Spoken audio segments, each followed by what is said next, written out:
This body cam footage from Chicago is unsettling.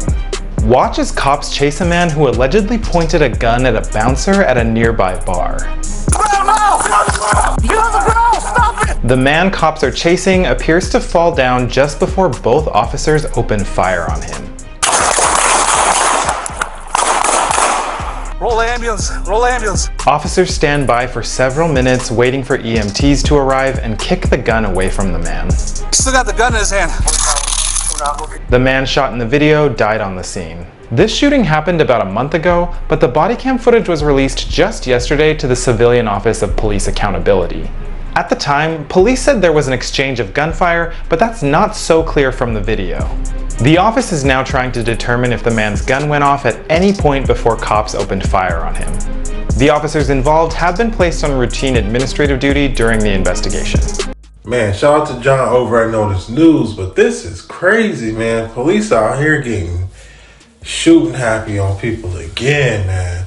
Now, not saying what they did was wrong, but we don't know if what they did was right either, you know what I'm saying? Even though he had a gun in his hand, this is Chicago, so you never know the whole situation. Because from what we saw, Brody was just running and running, you know what I'm saying?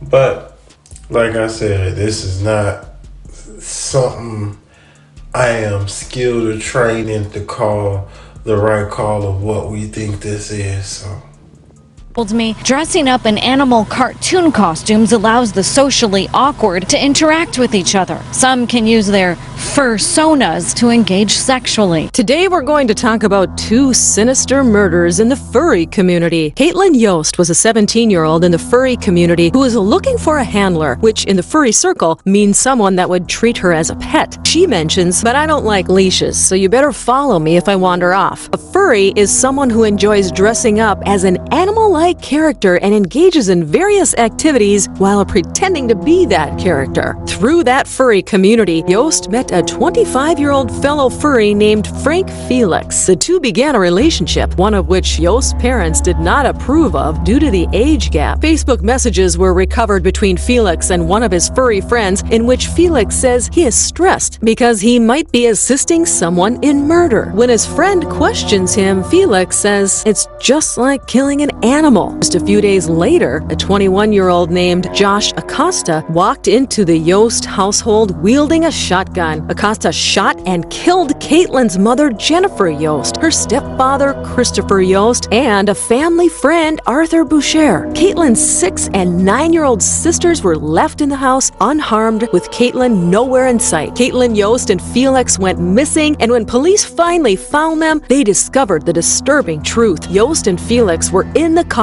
waiting for Acosta after he walked into the family home with a shotgun. Caitlin claimed that she did not know that Acosta would kill her parents. However, it was discovered that Caitlin was planning on emancipating herself from them. Caitlin had told her boyfriend Felix that her stepfather was sexually abusive and that her mother was physically abusive. Jennifer Yost was a member of the same furry community as Caitlin and was seen as a mother figure for the group. Caitlin received immunity from charges in exchange for testifying against Acosta and Felix in court. Acosta, the man who pulled the trigger, was charged with 3 counts of murder and sentenced to 3 life sentences, plus an additional 75 years and no possibility of parole. The next case is also extremely disturbing and seems like it's straight out of a horror movie. It involves a furry couple between a man named Jacob Berkovitz and a transgender man named Vincent Dillard. The two had a company together called Lockjaw Arts, in which they designed and made their own furry costumes to commission. In the furry community, Berkovitz went by Jax. Dillard went by Vex. The two lived at their home with their dog, and this is where they designed the furry costumes. They were passionate about what they did, and to the public, it seemed like they lived a happy life. But what people didn't know was that behind the scenes, Jax and Vex were unhinged and capable of committing unspeakable evil. Paige Ferguson, who was a friend from Dillard's, received a horrific text from Dillard. According to Dillard, he had just skinned skinned his dog with the help of Berkovitz so that they could use the dog's fur for a furry costume. Ferguson was filled with shock and horror, as anyone would be, and called Dillard out on his disturbing behavior. Dillard replied saying, "If you think that is strange, I am sitting next to a dead body." Dillard had initially told Ferguson that he had met someone on Craigslist who would give him a ride to California, and when the man tried to kiss Dillard, Berkovitz got mad and shot him. Ferguson alerted authorities, who set up security cameras around the house. As soon as they could, they spotted the couple leaving in their car, and they were quickly pulled over and apprehended. Meanwhile, the police found the deceased body of a man named Hector Mendez Hernandez on the floor of their bathroom of their house. When questioned by police, Berkovitz claimed that he had killed the man for touching Dillard's thigh and attacking him. However, when the police interviewed Dillard, the truth finally came out. The couple posted an ad on Craigslist with the promise of sex, and whoever was the first person to respond, they would lure to their house, murder them, steal their car, and drive off to the woods to live there. Mendez Hernandez was the unlucky first one to respond, and when he arrived at the house, Berkovitz shot him 4 times, stabbed him 25 times, and beat him with a dumbbell. The couple faced charges of murder with a deadly weapon and robbery with a deadly weapon.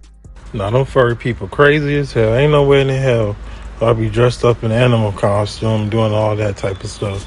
I mean, if that's what they feel comfortable in, then I guess that's them. But at the same time, the killing shit, now that's just something that's crazy. I don't see how you up here pretending to be an animal, but at the same time, you killing like a human. You know what I'm saying? Pets, they don't do that. And then that's like so weird. How can you how can someone answer to a sexual ad on fucking Craigslist, just like somebody posting a sexual ad on Craigslist? That's crazy as hell.